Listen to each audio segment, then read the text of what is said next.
Vamos a abrir nuestra Biblia en Gálatas capítulo 4 y vamos a meditar esta mañana en los versículos 4 y 5. Abramos nuestra Biblia en Gálatas capítulo 4, versículos 4 y 5. Es un texto que hemos mencionado estos domingos hablando de la encarnación del Hijo de Dios. Hoy lo vamos a volver a mencionar en nuestra predicación. Pero como nuestras predicaciones están basándose en los relatos de los evangelios, este texto lo estamos tocando de lado. De manera que considero muy apropiado que podamos meditar ahora en la Santa Cena con respecto al contenido de estos dos versículos. Dice así la palabra del Señor. Pero cuando vino el cumplimiento del tiempo, Dios envió a su Hijo, nacido de mujer y nacido bajo la ley, para que redimiese a los que estaban bajo la ley, a fin de que recibiésemos la adopción de hijos. En este texto, el apóstol Pablo nos habla de un nacimiento con propósito. Y es que el nacimiento de nuestro Señor Jesucristo es, en el sentido estricto de lo que significa la expresión, un nacimiento con propósito. ¿A qué me refiero? Bueno, sí, dirán, todo nacimiento, toda persona que viene al mundo viene con un propósito, sí, pero usted no sabe cuál es ese propósito, ¿cierto? Usted lo va, entre comillas, descubriendo en la medida que crece, que madura, etc. En el caso de nuestro Señor Jesucristo no fue así. Este texto nos enseña que literalmente cuando Él, la segunda persona de la Trinidad, se hace hombre, ya viene con una conciencia del propósito definido por el cual se había encarnado, ¿cierto? Estuvimos mencionando las profecías mesiánicas, y esas profecías mesiánicas marcan la ruta por la que iba a caminar el Mesías. En el propio nacimiento de nuestro Señor Jesucristo vimos que ya en el nombre que se le da se está marcando ese propósito, se llama Jesús, porque Él salvará a su pueblo de sus pecados. En la medida que Él crece, tiene esa conciencia de la misión por la cual vino al mundo. A los 12 años de edad, los padres lo pierden de perspectiva, se queda en el templo y está hablando de los negocios, dice él, de mi Padre. ¿Notan cómo literalmente Jesús viene al mundo con una conciencia del propósito por el cual la segunda persona de la Trinidad, Él mismo, se hace hombre? Así que estos dos versículos nos presentan ese nacimiento con propósito y nos presentan tres aspectos. El primero, el tiempo. El segundo, la condición.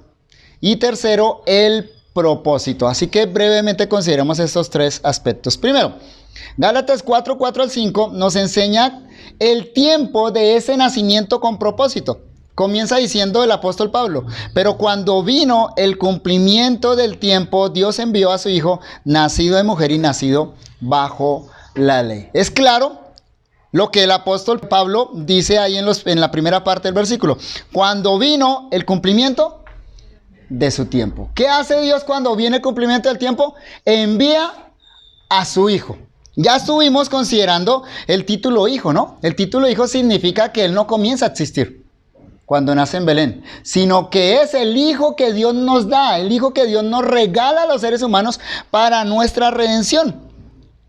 Y aquí específicamente, el apóstol Pablo nos dice que Jesús nace o que Dios envía a su Hijo en el momento preciso, en el momento adecuado, cuando vino el cumplimiento del tiempo. Claro, la pregunta que nos debemos hacer acá es, ¿a qué se refiere Pablo con el cumplimiento del tiempo?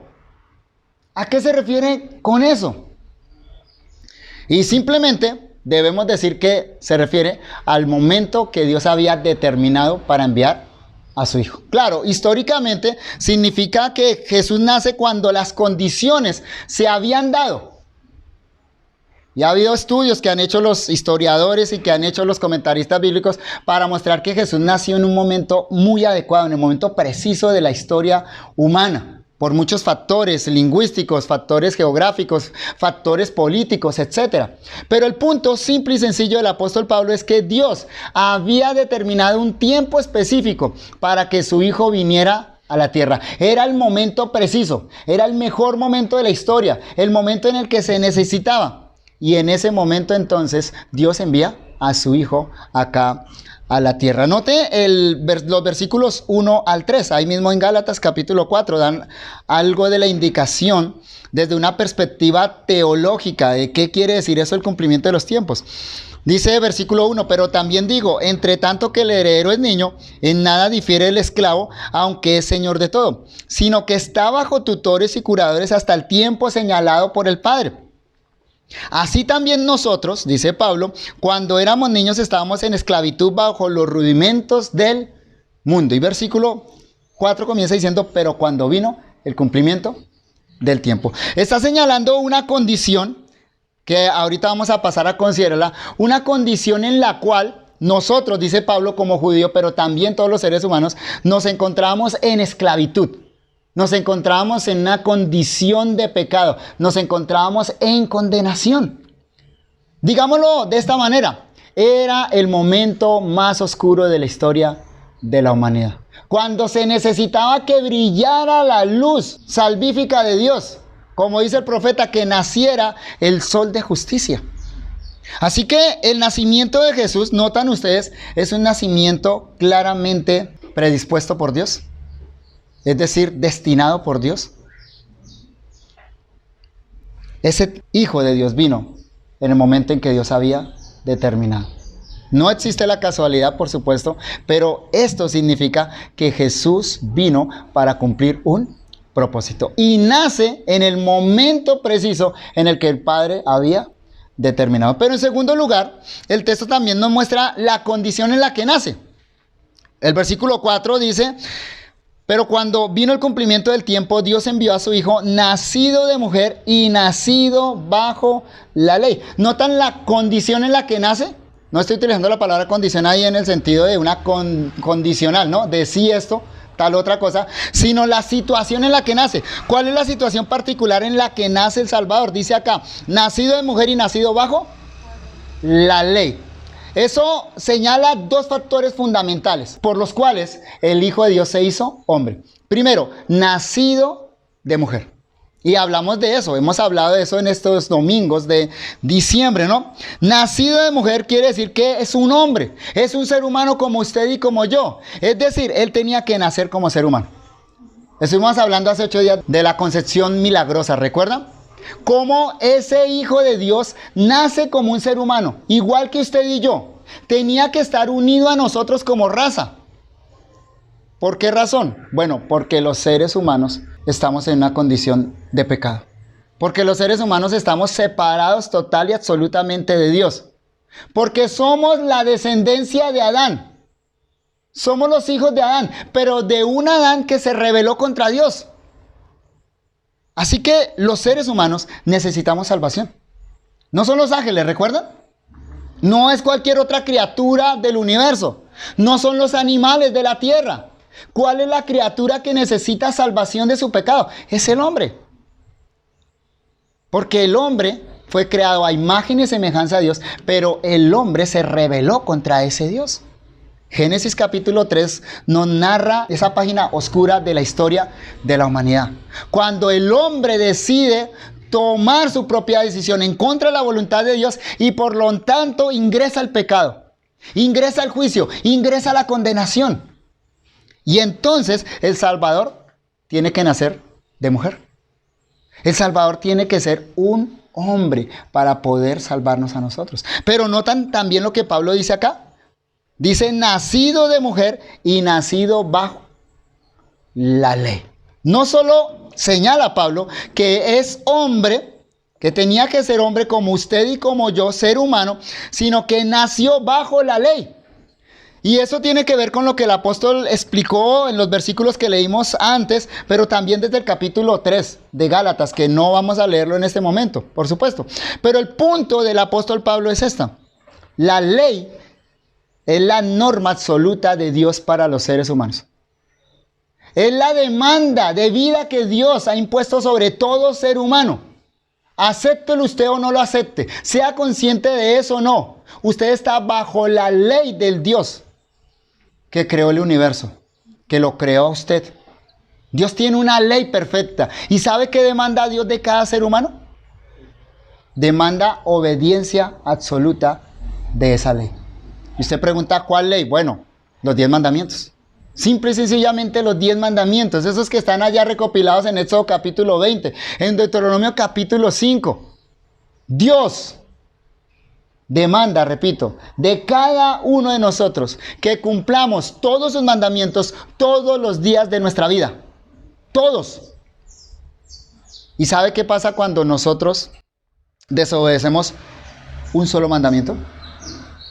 Uno solo. Una sola vez. ¿Sabe qué pasa? Merecemos el juicio de Dios. Somos reos de muerte. La justicia divina, el tribunal del universo dice culpable. Y la consecuencia es muerte eterna, separación eterna de Dios, condenación en el infierno. Por eso Pablo menciona acá nacido bajo la ley. Es decir, Jesús, el Hijo de Dios, no solo es hombre, sino también está bajo la ley.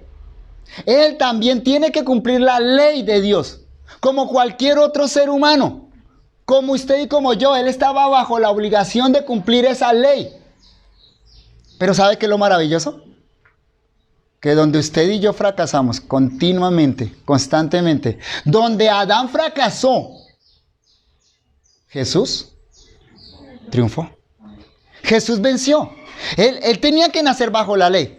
Él no podía estar eximido de la ley. Noten el punto. Él es el Hijo de Dios, el perfecto Hijo de Dios, la segunda persona de la Trinidad. Se hace hombre y él no nace con una cláusula de excepción que dice, no, él no debe guardar la ley porque es mi hijo. No, ¿sabe qué hace?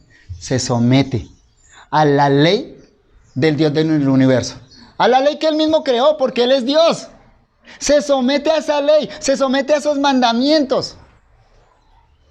Y otra vez, se somete no por causa de él, se somete por su causa y mi causa. Porque, repito, Dios nos demanda obediencia completa de su ley. Y Jesús lo hace por nosotros. Jesús, el hombre perfecto, Dios hecho hombre, cumple todos los mandamientos de Dios. ¿Sabe cuál es una de las razones? Y creo la principal razón de que tengamos los 4 evangelios. Hay muchos que piensan que tenemos los 4 evangelios para que veamos a Jesús ahí y lo imitemos. No, fracasados. Usted no puede imitar a Dios, a Cristo. Yo no puedo imitar a Cristo. No lo podemos imitar, por supuesto, en sus milagros, pero tampoco en su vida perfecta, en la manera como Él amó al Padre, en la manera como Él amó al prójimo. Si nosotros miramos los evangelios como un mapa, un espejo para saber cómo nosotros debemos comportarnos imitando a Cristo, entonces estamos y seguimos en condenación. ¿Saben por qué están los relatos de los evangelios? Para mostrarnos a un Cristo perfecto.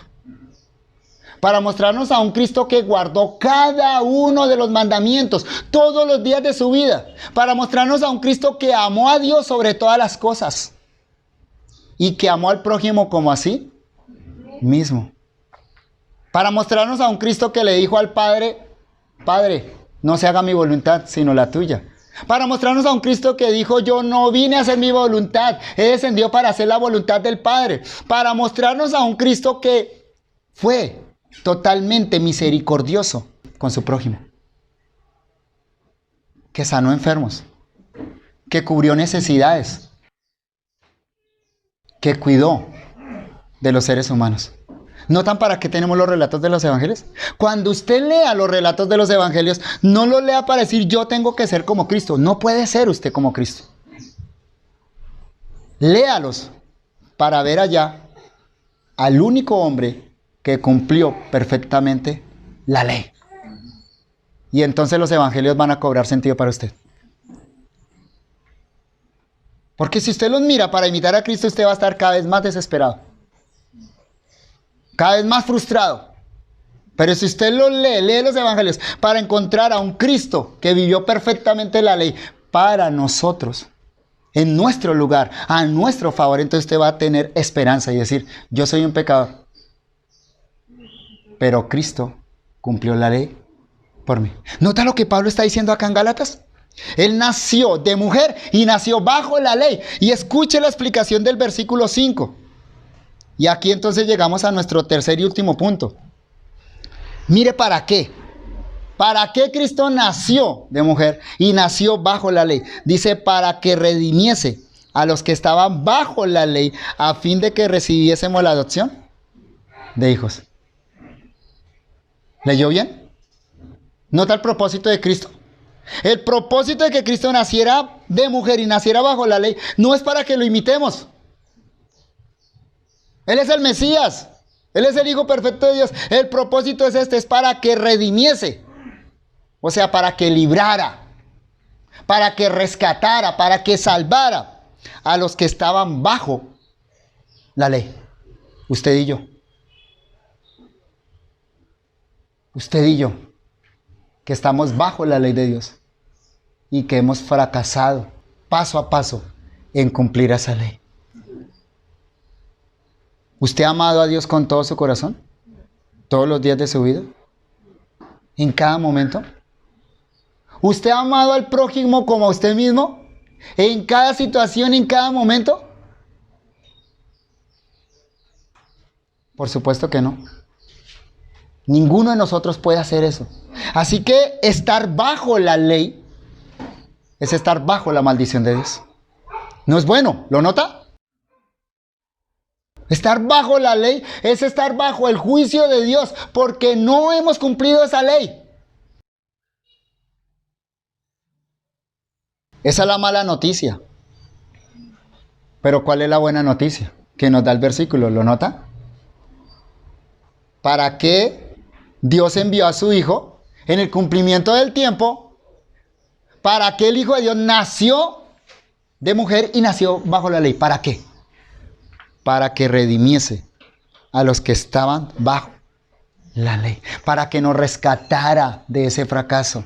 Pero sobre todo para que nos rescatara del juicio que merecemos por haber quebrantado la ley de Dios.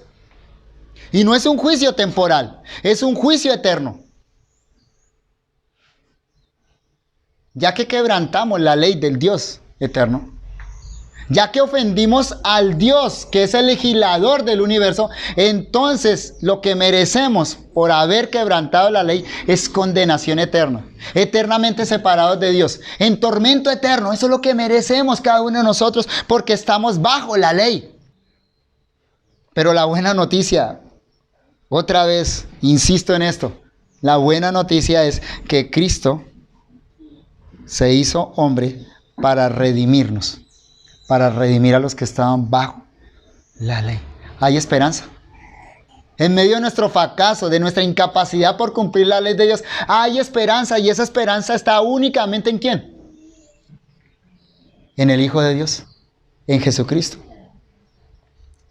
Y entonces Pablo termina de la siguiente manera, ahí en el versículo 5, a fin de que recibiésemos la adopción de hijos. Para que podamos ser hechos hijos de Dios. Claro, esto implica algo. Naturalmente, no somos hijos de Dios. Ese dicho popular de que todos somos hijos de Dios es mentira en este sentido salvífico.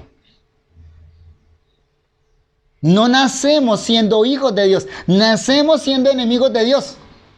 Pero a través de la obediencia completa de Cristo a la ley, a través de su obra redentora en la cruz, podemos llegar a ser hijos de Dios. Qué realidad tan preciosa y maravillosa, ¿no?